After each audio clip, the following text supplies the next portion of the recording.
पर्दे में ससुराल। हापुड़ में रहने वाली कविता के 2 बेटे थे, अखिल और कार्तिक। जब एक के बाद एक 2 वर्षों के अंतर पर कविता को बेटे पैदा हुए तो उसकी खुशी का कोई ठिकाना नहीं था।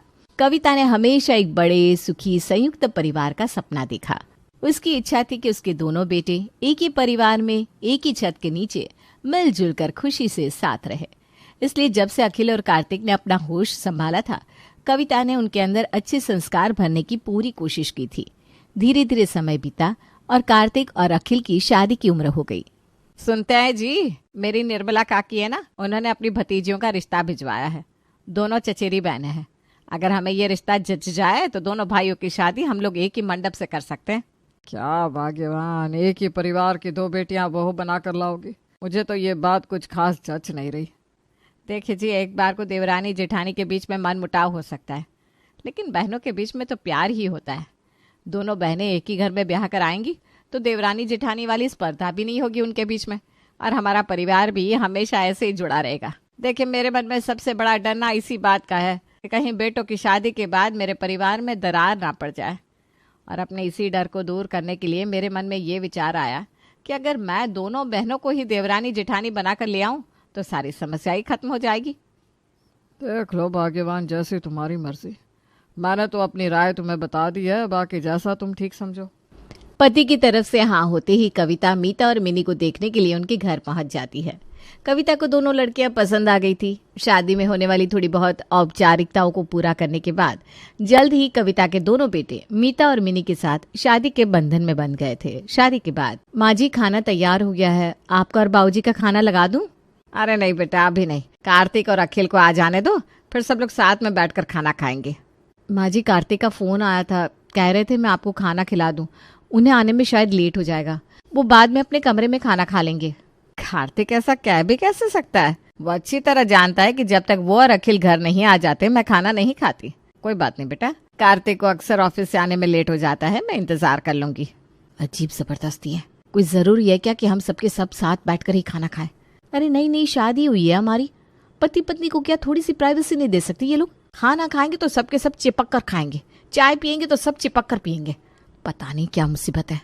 कार्तिक, कितना मन था मेरा कि आज हम दोनों अपने कमरे में कैंडल लाइट डिनर करें, लेकिन तुम्हारी फैमिली में रहकर तो ये सब पॉसिबल ही नहीं है। किसी को हमारी फीलिंग्स की कदर ही नहीं है इस घर में। किसी ने कुछ कहा है क्या तुमसे? हुआ क्या है, पूरी बात बताओ। एक बात बताओ, तुम्हारे मम्मी पापा का कोई काम करने से इनकार किया है क्या मैंने कभी? खुशी खुशी सबके लिए खाना बनाती हूँ, और इतने प्यार से मैंने माँ जी से कहा कि आप लोग गरम गरम खाना खा लीजिए, मैं और कार्तिक अपने रूम में डिनर करेंगे। लेकिन तुम्हारी मम्मी, वो तो जिद पकड़ कर बैठी है कि खाना खाएगी तो तुम्हारे साथ ही खाएगी। अरे उन्हें समझ में क्यों नहीं आता कि अब तुम्हारी शादी हो गई है, वो अपने पति के साथ खाना खाए, मुझे मेरे पति के साथ खाने दे। और अगर बेटे को इतनी सी प्राइवेसी नहीं दे सकती तो फिर तुम्हारी शादी करने का मतलब ही क्या था? तुम रहते ना अपने मम्मी के मम्मा बॉय बनकर। अरे तुम नाराज क्यों हो रही हो? ठीक है, मेरे पास ना एक आइडिया है। तुम ऐसा करो, अपना और मेरा खाना कमरे में लाकर रख लो। मैं ऑफिस से आऊँगा तो माँ को कुछ बहाना बना दूंगा और फिर हम दोनों आराम से अपने कमरे में तुम्हारा वो कैंडल लाइट डिनर करेंगे। अब तो खुश? बहुत खुश। ठीक है। रात के 9:30 बजे कार्तिक ऑफिस से घर लौटता है। मिनी बहू, मीता बहू, जल्दी से डाइनिंग टेबल पर खाना लगा दो। देखो कार्तिक लौट आया है। सबसे पहले सब लोग खाना खा लो, उसके बाद जिसको जो काम निपटाना हो निपटाते रहना। माँ, मैंने मीता को फ़ोन किया था कि आप सब लोग खाना खा लेना, मुझे ऑफिस से लौटने में देर हो जाएगी। मुझे लेट हो रहा था तो मैंने ऑफिस में ही खा लिया। क्या बात कर रहा है? तुझे पता है ना हम सब लोग रात में खाना एक साथ ही खाते हैं, फिर आज तू बाहर से खाना खाकर क्यों आया? माँ की आदत भूल गया क्या? ठीक है, खा लिया तो खा लिया, छोटी सी बात है। चलिए हम लोग खा लेते हैं, कोई बात नहीं। कार्तिक, आप जाओ अपने कमरे में, थोड़ा रेस्ट कर लो। मीता बहू, तूने भी तो अभी तक नहीं खाया, तू खा ले। नहीं माँ जी, आज ना मेरे पेट में दर्द है, मेरी खाना खाने की इच्छा ही नहीं है। आप लोग खा लीजिए, मैं कार्तिक को कपड़े वगैरह निकाल कर दे देती हूँ। कुछ देर बाद सभी लोग खाना खाकर अपने अपने कमरे में लौट गए थे। देख रहे हैं अखिल जी, कार्तिक और मीता की चालाकी। चालाकी? कौन सी चालाकी? मैं कुछ समझा नहीं, कहना क्या चाह रही हो? वैसे ये चालाकी भी नहीं है, मैं तो इसे समझदारी कहूंगी। अरे ठीक है ना, हर पति पत्नी की इच्छा होती है कि वो अपना प्राइवेसी में थोड़ा समय बिताए। उनकी इच्छा नहीं थी सबके साथ खाना खाने की, इसलिए उन दोनों ने सबके साथ बैठकर खाना खाने से इनकार कर दिया और बहाने से अपने कमरे में चले गए। अब समझे या समझाना पड़ेगा? अरे ये तो मैंने सोचा ही नहीं, तुम ठीक कह रही हो। तभी मीता बार बार हम सबसे खाना खा लेने की जिद कर रही थी। नहीं तो क्या। देखो, जब तक शादी नहीं होती ना तब तक की बात और होती है। एक बार शादी हो जाए तो सब अपनी पत्नी, अपने बच्चे, अपने परिवार को इम्पोर्टेंस देने लगते हैं। और वो ठीक भी है ना। कब तक इतने बड़े फैमिली को कंधे पर लाद कर चलाते रहोगे? कभी ना कभी तो खुद के बारे में सोचना ही पड़ता है ना। हाँ, बात तो तुम्हारी सही है। अपनी पत्नी की खुशी के लिए कुछ करना गलत तो नहीं होता। कुछ दिखाई दे रहा है क्या भाग्यवान? या आंखें बंद किए हुए बैठी हो? क्या कहना चाह रहे हैं जी? खुल कर कहिए ना, बातों को गोल गोल क्यों घुमा रहे हैं? तुम्हारे बेटे हैं ना, तुम तो बिना कहे उनके मन की सारी बातें जान जाती थी। आज तुम्हारा बेटा तुम्हारे मुंह पर इतना बड़ा झूठ बोलकर चला गया और तुम पहचान नहीं पाई। इतनी नासमझ तो तुम मुझे नहीं लगती। ऐसी कोई बात नहीं है जी, बच्चे हैं, कभी कभार बाहर खाने पीने का मन हो जाता है, इसमें इतना बुरा मानने जैसी कोई बात नहीं है। ठीक है, जैसी तुम्हारी इच्छा। अगले दिन माँ जी, मैं सोच रही थी कि आज खाना थोड़ी जल्दी बना दूं ताकि आपको और बाबूजी को खाने के लिए लेट ना हो। अरे नहीं बेटा, लेट होने जैसी क्या बात है? दोनों बच्चे ऑफिस से लौट आए, खाना तो वैसे भी तभी तो खाते हैं। तुम आराम से खाना बनाओ, कोई जल्दी नहीं है। वो माँ जी, आज ना आप और बाबूजी समय से खाना खाकर लेट जाइए। वो क्या है ना, मैंने ही अखिल को कहा कि आप लोग रोज ऑफिस से लेट आते हैं और आपके चक्कर में माँ बाबूजी का खाने का रूटीन बिगड़ जाता है। तो फिर अखिल मुझ पर ही नाराज होने लगे, कहने लगे कैसी बहू हो तुम, तुम्हारे होते हुए बाबूजी की सेहत के साथ खिलवाड़ हो रहा है। तो आज से आप दोनों को समय से खाना खिलाने की जिम्मेदारी अखिल ने मुझे सौंप दी है। अब अगर आप खाना नहीं खाएंगे तो अखिल तो मुझे इस बात का दोषी ठहराएंगे और उनकी खाने की चिंता ना आप बिल्कुल छोड़ दीजिए। मैं हूं ना उनका ख्याल रखने के लिए। आप लोग समय से खाना खाकर अपने बेडरूम में चैन से सो जाइए। वो अगर लेट आएंगे तो मैं उनके लिए उसी समय गरम गरम खाना बना दूंगी। ठीक है बेटा, जैसा तुम्हें ठीक लगे। बहुओं के आने के बाद धीरे धीरे घर का माहौल बदलने लगा था। जो बेटे एक दूसरे के बिना कभी खाना तक नहीं खाते थे, वो अब एक दूसरे के सामने आने से भी बचने लगे थे। बेटा, तुम लोग शाम को अपने अपने कमरे में जाकर खाना खाते हो, दिन भर तो ऑफिस में बीत ही जाता है। आज से हम सब सोने से पहले साथ में चाय पिया करेंगे। आजकल तुम्हारे बाबूजी को ना रात को चाय की हुड़क लगती है। ठीक है माँ जी, मैं बना दिया करूंगी चाय, लेकिन मैं तो रात के समय नहीं पीऊंगी, फिर मुझे नींद नहीं आती। हाँ दीदी ठीक कह रही है, मैं भी ना रात के समय चाय नहीं पीती। अगले दिन सास के निर्देश पर बड़ी बहू 4 कप चाय बनाकर सास, ससुर, पति और देवर के हाथ में थमाकर अंदर अपने कमरे में चली जाती है। अंदर जाकर पति को मैसेज करती है, अब चाय लेकर अंदर आ जाओ ना, कब तक वहां बैठकर अपना टाइम वेस्ट करते रहोगे।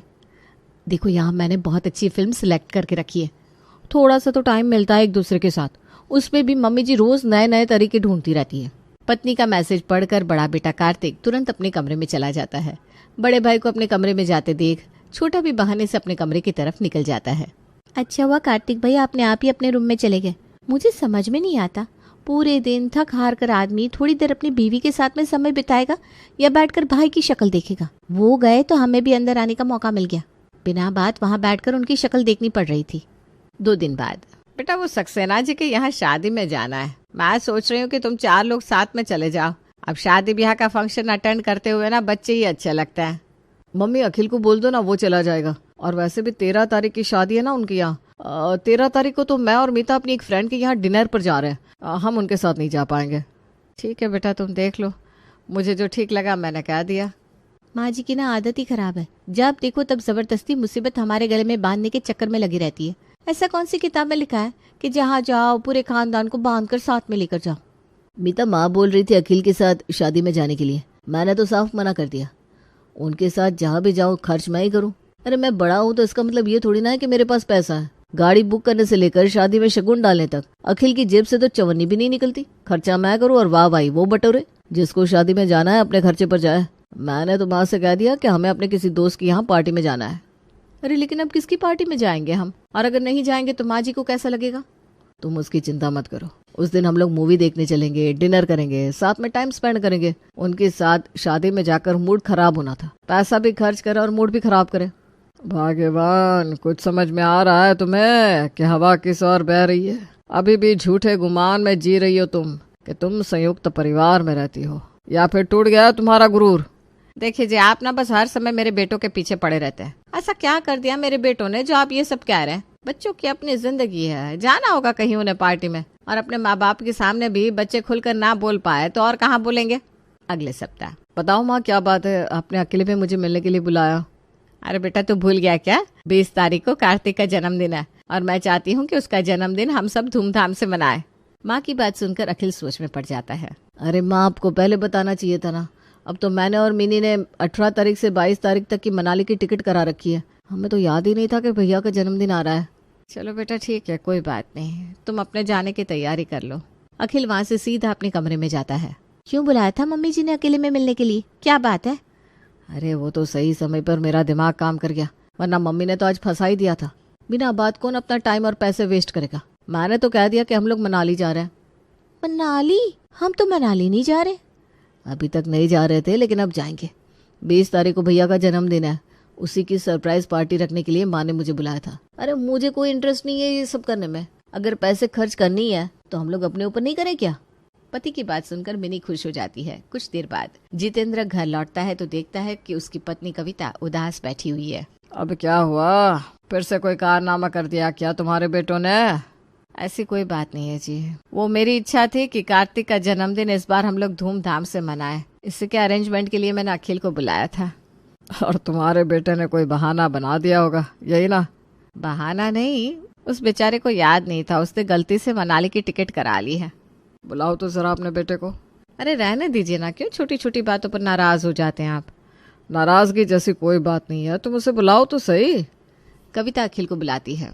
क्या बात है अखिल बेटा, देख रहा हूँ अचानक से कुछ ज्यादा ही बड़े हो गए हो तुम। अगर तुम्हें मनाली जाने की इच्छा भी थी तो घर में एक बड़ा भाई है, भाभी है, उन्हें भी साथ ले जा सकते थे। दोनों भाई साथ में घूम कर आते। लेकिन मैं देख रहा हूँ तुम दोनों आजकल एक दूसरे से बचने की फिराक में लगे रहते हो। अरे ऐसी कोई बात नहीं है बाबूजी, आपको गलतफहमी हो रही है। बेटा ये सब चिकनी चुपड़ी बातें करके तुम अपनी माँ को बेवकूफ बना सकते हो, लेकिन मुझे नहीं। मेरी आंखें खुली हुई है और मुझे ये सब साफ साफ दिखाई देता है। तभी कार्तिक भी वहां आ जाता है। तुम भी आओ, तुम्हारी ही कमी थी। तुम्हें भी तो अक्सर उसी समय कुछ न कुछ काम याद आ जाता है जब तुम्हारी माँ तुम दोनों को साथ में समय बिताने के लिए कहती है। या तो तुम्हें कहीं पार्टी में जाना होता है या अचानक से तुम्हारी बीवी की तबीयत खराब हो जाती है। ठीक कहा ना मैंने? अरे ये कैसी बात कर रहे हैं बाबूजी आप? मैंने कब बहाना बनाया? वो तो सच में इत्तेफाक से कुछ न कुछ ऐसा हो जाता है कि हम दोनों भाई साथ में ज्यादा टाइम बिता नहीं पाते। लेकिन इसमें इतना नाराज होने जैसी क्या बात है? हम दोनों तो साथ साथ एक ही घर में रहते हैं ना। यही तो दुख की बात है बेटा कि तुम दोनों एक ही घर में एक ही छत के नीचे रह रहे हो, लेकिन फिर भी चोरों की तरह एक दूसरे से नजर बचाते घूमते रहते हो। तुम्हारी पत्नियों की भी वही हालत है जो तुम्हारी हालत है। एक दूसरे के साथ मिलजुल कर रहने में आखिर समस्या क्या है तुम दोनों को? तुम दोनों भाइयों में कभी कोई गलतफहमी ना हो, इस वजह से तुम्हारी माँ तुम दोनों के लिए एक ही घर से पत्नियां लेकर आई। तुम्हें क्या लगता है तुम्हारी माँ को रात के 10 बजे चाय पीने का शौक है? अरे वो बेचारी तो नए नए आइडिया सिर्फ इसलिए निकालती है ताकि किसी बहाने से ही सही तुम दोनों एक दूसरे के साथ समय बिताओ। लेकिन तुम तो उसमें भी बचने का कोई ना कोई तरीका ढूंढ लेते हो। कभी तुम्हारे ऑफिस से फोन आ जाता है, कभी थकान हो जाती है, और किसी न किसी बहाने से तुम दोनों अपना अपना चाय का कप लेकर कमरे में चले जाते हो। इसी घर में पले बड़े हो ना तुम दोनों। याद है तुम्हारी माँ को तो शाम को 7 बजे ही भूख लग जाती है, लेकिन फिर भी इस परिवार में एकता बनी रहे। दोनों बेटे बहू एक दूसरे के साथ एक ही टेबल पर बैठकर एक परिवार की तरह खाना खा सके। सिर्फ इसीलिए उसने ये नियम बनाया कि जब तक तुम दोनों ऑफिस से लौटकर वापस नहीं आओगे घर में कोई खाना नहीं खाएगा। लेकिन तुम्हें और तुम्हारी पत्नियों को उससे भी समस्या होने लगी, क्योंकि तुम्हें तो अकेले अपने कमरे में बैठकर खाना खाना होता था। तुम्हें क्या लगता है बेटा, ये तुम रोज रोज बहानेबाजी करके अपने कमरे में खाना मंगवाते हो, हमें समझ में नहीं आता। अब बस बहुत हो गया। एक ही घर में रहकर एक दूसरे के साथ इतना पर्दा करने की कोई जरूरत नहीं है। तुम एक दूसरे के साथ नहीं रहना चाहते तो ये नाटक करने की भी कोई जरूरत नहीं है। मैं तुम दोनों को अलग कर देता हूँ, दोनों अलग अलग रहो ताकि किसी को किसी से मुंह ना छिपाना पड़े। ये क्या कर रहे हैं जी आप? मेरी बरसों की मेहनत पर पानी फेर रहे हैं। अरे दिन रात मैं बस इसी चिंता में रहती हूँ कि मैं ऐसा क्या करूँ कि मेरे दोनों बेटे एक दूसरे के साथ मिलजुल कर रहे, और आप अपने हाथों से अपना घर 2 हिस्सों में तोड़ रहे हैं। तुम्हारे अंदर माँ का दिल है, तुम समझ नहीं पा रही हो कि तुम्हारे बेटे तो बहुत पहले अलग हो चुके हैं। शरीर से सिर्फ साथ है, मन तो उनका कब का अलग हो गया है। और ऐसे बेमन से इनको इस घर में बांध कर रखने से कोई फायदा नहीं है, जाने दो इन्हें। और तुम भी अपने मन से ये बोझ उतार दो, इसमें तुम्हारी कोई गलती नहीं है। दुनिया का यही दस्तूर है। अखिल और कार्तिक पिता की बात सुनकर नजरें नीचे किए खड़े थे। उनके पास पिता की बातों का कोई जवाब नहीं था। जल्दी ही जितेंद्र ऊपर वाले फ्लोर पर एक मंजिल मकान और बनवा देते हैं और दोनों बेटों को अलग अलग रहने के लिए कह देते हैं।